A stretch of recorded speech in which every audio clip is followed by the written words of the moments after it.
This is a video tutorial for the general use of the Kress electric furnace at Utah State University. This furnace is available to individuals who have completed the online safety certifications. The furnace has a maximum temperature setting of 2,250 degrees Fahrenheit. This furnace will take between 60 minutes and 120 minutes to preheat.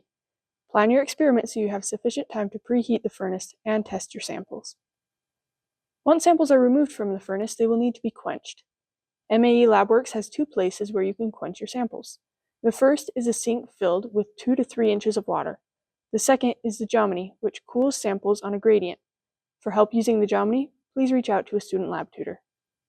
Due to the extreme temperatures, anyone using the electric furnace is required to wear personal protective equipment. This includes a heat-insulated jacket, face shield, gloves, and tongs. Never reach your hand inside the furnace. Be sure to use the tongs to retrieve all samples. The material that you plan to place inside the furnace must be approved by a student lab tutor.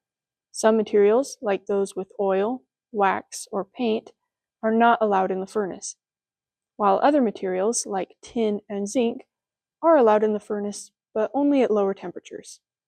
The furnace is powered on using the switch located to the right of the controls panel. The target temperature is adjusted using the arrow buttons to the right of the digits. The number on the bottom shows the set temperature, while the top number shows the actual furnace temperature.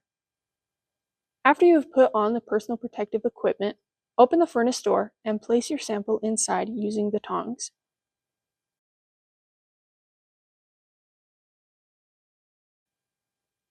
Once you are ready to remove your material from the furnace, put on the personal protective equipment and use the tongs to remove your sample.